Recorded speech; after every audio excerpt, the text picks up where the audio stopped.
Welcome back to PTV Sports. I'm Susie Shaw. And I'm Mia Thomas. And we're both new to PTV Sports. I anchored 2 weeks ago. And I anchored last week. And somehow they let us come back. Yeah, I hope we can survive the episode. Without further ado, let's get into this week's sports. With motorsports gearing up for this year's season, let's head to Maddie on an update with NASCAR. Hey Panthers, since the 2026 racing seasons are quickly starting up in the new year, let's get into NASCAR for today's motorsports update. On Wednesday, the NASCAR Cup Series kicked off with the Cookout Clash at Bowman Gray Stadium. Although the weather conditions at the track were rough, thousands of fans still showed up to watch an incredible win from Ryan Preece. Driving for Ford Racing, Preece took first place in the final 46 laps, holding his position through the rest of the race. Close behind him was Chevrolet's William Byron, with Preece's win margin only being about 1.8 seconds. And although I'm a Chevy fan myself, seeing Ryan Preece get emotional during his post-race interview definitely shows how much he deserved this win. With a shocking 17 cautions due to weather conditions, the Clash was an entertaining opening to the season, leading into the Daytona 500 later this month, where points will count towards the Cup Series championship. Coming up are the America 250 Florida Dual 1 and 2 qualifying races at Daytona, taking place on February 12th, which will determine the starting lineup for the Daytona 500. Also coming up is the Fresh from Florida 250, which is the opening race for the Craftsman Truck Series 2026 season, also taking place at Daytona next Friday. Well, Panthers, that's all the racing updates I have for you today. Now back to the hosts. It's been a tough stretch for our teams, but the effort has definitely been there. On January 30th, boys basketball took on Oaks and fell short with a score of 28-64. That same day, girls varsity soccer also faced Shorts, falling short 0-2. And then on February 2nd, both boys and girls soccer went up against Thousand Oaks. The girls lost a close match with 1-2, while boys also fell short 0-1. On February 3rd, boys basketball faced Thousand Oaks and ended the night 59-91. Girls basketball also competed that day, finishing 28-71. Tough losses, but shout out to everyone who showed up and pushed through. Looking ahead, today boys and girls wrestling are heading to CIF, so make sure to wish them good luck. Go Panthers! As of right now, there are no games scheduled for next week, which means athletes get a little bit of rest or just more time to do their homework, and students get a break from hearing scores every morning. Our NPHS varsity soccer team took on TO. They faced off in a heavily defensive match with few scoring chances. Both teams played physical and stayed organized, making it difficult to find open shots on the goal. The first half ended scoreless as defense controlled the pace. In the second half, Thousand Oaks scored the only goal of the match and held on until the last whistle. Unfortunately, that ends the season on a loss, but they'll be out there next season to get it back.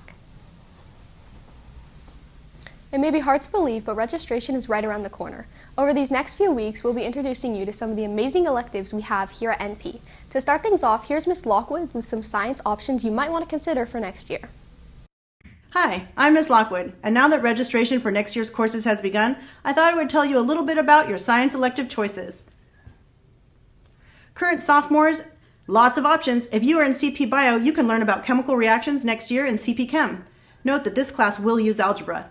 You could also choose to take marine science and learn about the chemistry and animals within our beautiful oceans. Another elective we offer is anatomy, where you will learn about how your body works. I love teaching this class. We also offer forensics, where you can learn all about crime scene analysis. Forensics is offered as both a block class and a period 7 class. Period 7 students come in 1 day a week, and then you get 1 block period off every other day all school year. If you're in Bio H, you can take any of the CP electives I just mentioned, or you can continue to take honors classes such as AP Physics. In AP Physics, you will use algebra to learn about a variety of interesting topics, including motion, energy, and gravity. For those looking for IB options, we offer IB Chem 1 or IB Bio 1. Both are a 2-year course with the IB test taken in the senior year. Lab writing skills are emphasized in both classes. In IB Chem 1, students conduct group investigations with the goal of solving a specific chemistry problem, whereas in IB Bio 1, students continue certain Bio-H topics and then dive deep into the world of ecology and plants. We also offer IB Environmental Systems and Societies, which focuses on how human activity impacts the Earth. Students have the option to take the AP Environmental Science test at the end of the year.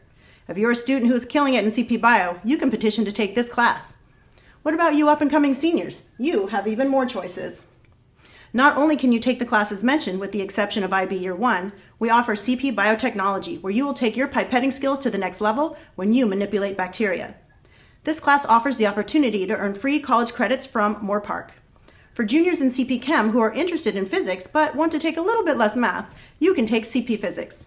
If you're currently in IB Year 1, then you can take any of the classes mentioned, or you can continue on the IB train by synthesizing the in-depth chemistry you have been learning or tackling human anatomy in order to prepare you for the IB test in May of your senior year. Just one last quick thing to mention before I sign off.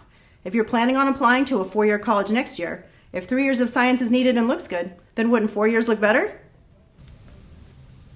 That's all for our sports today, but here are some general announcements you'll need to know about. Spanish Honor Society dues are $20 and are due February 11th, and you can turn them in to be $27. Please put your payment in a plastic baggie or an envelope with your name on it, and make sure to get them in on time. Come to the quad at lunch on the 9th, 10th, and 11th to buy candygrams for a friend, teacher, or loved one to support the Make-A-Wish Foundation. Candygrams will be $2 and pipe cleaner flowers will be $5.